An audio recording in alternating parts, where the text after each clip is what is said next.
The Minnesota Vikings are walking into this season with something most teams would love to have: real talent almost everywhere, and one huge question sitting right in the middle of it. Justin Jefferson is still the player every defense has to find before the ball is snapped. Jordan Addison gives Minnesota another proven threat. And now Jauan Jennings brings more size, toughness, and scoring ability to the same offense. Up front, the Vikings made sure Brian O'Neill was not going anywhere. But all of that only makes the next decision even bigger, because nobody knows yet who will actually be leading this offense when the games start. That is where J.J. McCarthy and Kyler Murray change the entire story. Minnesota now has the young quarterback it once planned around competing with a former #1 overall pick who still has plenty to prove. Neither player was brought into this situation to simply watch. Both have been getting chances with the main offense, both give Kevin O'Connell something different, and every strong practice makes this decision harder. Then look at the other side of the ball.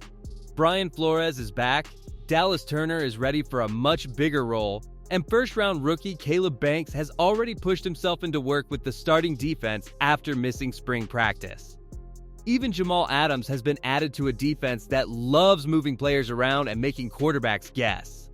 That sounds like a team preparing to move forward, but there is something sitting behind all of these changes that makes this season feel very different. Less than 1 year ago, Minnesota watched Sam Darnold leave the building. Months later, he was standing with the Seattle Seahawks as a Super Bowl champion, while the Vikings were left trying to understand how a season with so much defensive strength ended at 9 wins. That is the part people cannot ignore. Because before we decide how dangerous this new Vikings team can become, we have to understand what really happened last season, and why that 9-win record may be hiding a completely different story. Minnesota did not spend last season moving in one direction. The Vikings reached December at 4 wins and 8 losses, then changed the feel of the year with 5 straight victories. That finish mattered because it showed the locker room never stopped responding, even when the path became narrow. The final record said 9 wins and 8 losses, but the way Minnesota reached that mark tells a deeper story. One stretch looked lost. The next looked like a team that understood how it needed to survive. The biggest problem was not effort, it was possession. Minnesota gave the ball away too often, and that forced the defense to keep solving bad situations. The contrast with the year before is hard to ignore. In 2024, the Vikings finished with a turnover margin of +12. 1 season later, that number fell to -9. That swing changed field position, shortened drives, and removed chances for the offense to build rhythm. The defense could control long parts of games, but it could not erase every mistake forever. That is why this season cannot be judged by last year's record alone. Minnesota does not need an impossible jump to become dangerous. It needs cleaner football, longer possessions, and fewer moments where one mistake changes everything. The late winning streak proved this roster could recover under pressure. Now the question becomes whether the offense can stop creating pressure for itself. And that answer starts at the one position where every decision matters. The quarterback battle becomes more interesting when you stop looking at names and start looking at what each player brings. J.J. McCarthy got his first NFL sample last season after missing his first year following knee surgery. His season was uneven, but not empty. He went 6 wins and 4 losses as a starter, and his best football came late, when his timing looked calmer and his decisions started speeding up. The problem is that injuries kept breaking the rhythm, so Minnesota still does not have a clean picture of what he can become. Kyler Murray brings the opposite question. Minnesota knows he has played at a high NFL level, but last season gave him only 5 games in Arizona. His line read, 962 passing yards, 6 touchdowns, and 3 interceptions. His movement can rescue broken plays before a defense settles. For Kevin O'Connell, that creates 2 different choices. One quarterback offers youth and room to grow inside the system. The other offers experience, speed, and years of handling NFL pressure. Training camp has kept the door open because neither player has made the decision simple. That helps Minnesota, but raises the stakes every time the offense takes the field. The winner cannot just protect the football. He has to unlock an attack that left too many big plays unused last season. And before either quarterback can do that, the men in front of him have to give the offense something it rarely had before: time. Everything becomes easier for a quarterback when the pocket stops collapsing, and Minnesota learned that painfully. The offensive line allowed 60 sacks last season, a number tied to almost every offensive weakness.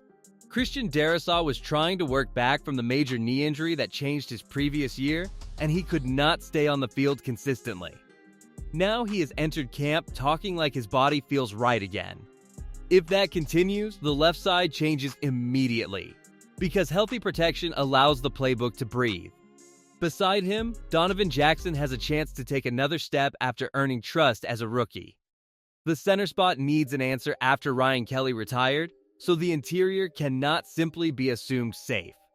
But Minnesota has support around that problem. Aaron Jones Sr. remains a steady option out of the backfield, while TJ Hawkinson can give either quarterback a reliable target when pressure arrives quickly. Those smaller answers matter when an offense is trying to stop negative plays from taking over drives. Then comes the part defenses fear most: the chance to create space for Minnesota's receivers. Justin Jefferson still cleared 1,048 receiving yards during a difficult passing season, while Jordan Addison finished with 610 receiving yards. If protection improves, those numbers stop feeling like limits and start feeling like a base. But the most unusual part of Minnesota's offseason was not built on the field. It happened upstairs, where the people making these decisions changed. Minnesota's offseason became strange before free agency reached full speed. On January 30th, the Vikings moved on from general manager Kwesi Adolfo-Mensah, months after giving him a new deal. Instead of rushing to name a replacement, ownership asked Rob Brzezinski to guide the front office through roster building.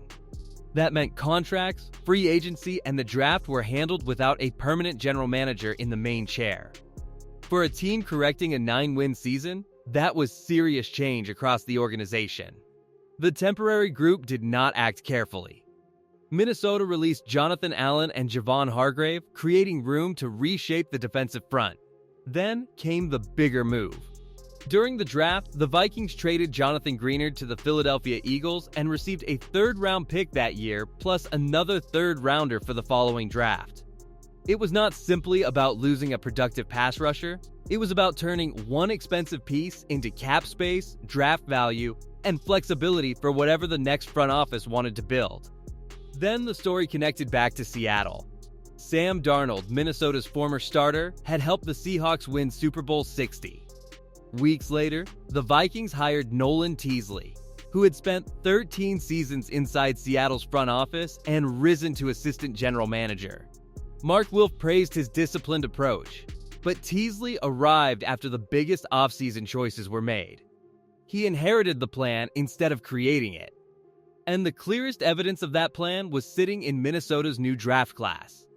Minnesota's draft tells you where the front office believed this roster needed power. The first choice was Caleb Banks, a rookie defensive lineman from Florida taken 18th overall. His foot kept him out of spring practices, so nobody could judge him through teamwork. Camp changed that fast. He moved from second group work into serious snaps with the starting defense, giving Brian Flores another large body inside a front that lost veterans during the offseason. For a first-round pick, that early trust matters more than any spring headline. The next wave kept attacking depth. Jake Golday, a rookie linebacker from Cincinnati, arrived in round 2. Dominique Orange, a rookie defensive lineman from Iowa State, followed in round 3. Minnesota then added Caleb Tiernan for the offensive line and Jacoby Thomas at safety. Thomas carries an extra layer because his selection came from the pick Minnesota received in the Jonathan Greenard trade. One veteran departure had turned into a young defender before draft weekend ended. Day 3 spread the investment across different needs. Max Bredesen joined at fullback, Charles Demings at cornerback, Demon Claiborne at running back, and Gavin Gerhardt at center. Every one of them is a rookie, but draft position does not promise a role. That is what makes this class interesting. Minnesota did not draft for one quick fix. It added competition across the roster, especially through the middle. And those young defenders are walking into a unit that already knows what it wants to be.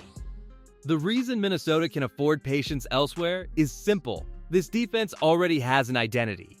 Brian Flores has built a group that attacks from different angles, changes the picture before the snap, and forces quarterbacks to decide under stress. Last season, the Vikings finished with 49 sacks while allowing only 19.6 points per game. Those numbers matter because they came while the offense kept putting the defense back on the field. This group was not protected by perfect game flow. It had to keep answering. Now Dallas Turner gets a major opportunity on the roster. He led Minnesota with 8 sacks in his second season, and the next step is proving he can carry attention from blocking schemes. Andrew Van Ginkel added 7 sacks, while Eric Wilson produced 6.5 sacks and affected plays from different spots. Behind them, Blake Cashman finished with a career-high 144 tackles. That combination gives Flores pressure, range, and experience without asking one player to solve everything. Another piece could make this defense less predictable. Jamal Adams has been working at linebacker and safety, giving Minnesota another option near the box or deeper in coverage. Joshua Metellus already gives Flores similar freedom, creating more ways to disguise intent. The unresolved story remains Harrison Smith, whose future has not been publicly settled after his release. Either way, Minnesota knows its defense can keep games close. The real test is whether that strength can survive the schedule waiting ahead. Minnesota will not get an opening to figure things out. The season begins at home against the Green Bay Packers, then sends the Vikings to Chicago to face the defending NFC North champion Bears. 2 division tests leave little room for an uncertain start. Green Bay has questions, Chicago has confidence, and the Detroit Lions remain another measuring point. If Minnesota wants to change how people see this team, September gives it that chance immediately. Beyond the division, Minnesota will meet the San Francisco 49ers in Mexico City during Week 11, adding a stage to a season carrying pressure. Later home games could become important if the Vikings stay in the playoff race into December. That is why the quarterback choice, the young defensive line, and the offensive protection cannot be viewed separately. Every part connects. A stronger pocket helps the quarterback, better ball control helps the defense. A deeper defense gives the offense more chances to recover. My prediction is not built on everything going perfectly. It is built on Minnesota becoming cleaner in the areas that hurt most last year. If the turnover margin moves closer to normal and the quarterback position becomes steady, this roster has enough talent to stay in the playoff fight. 10 wins is possible, but the point is the path. The Vikings do not need a miracle. They need consistency. If that arrives, the team expected to chase the division might become the team nobody wants to face when the games matter most.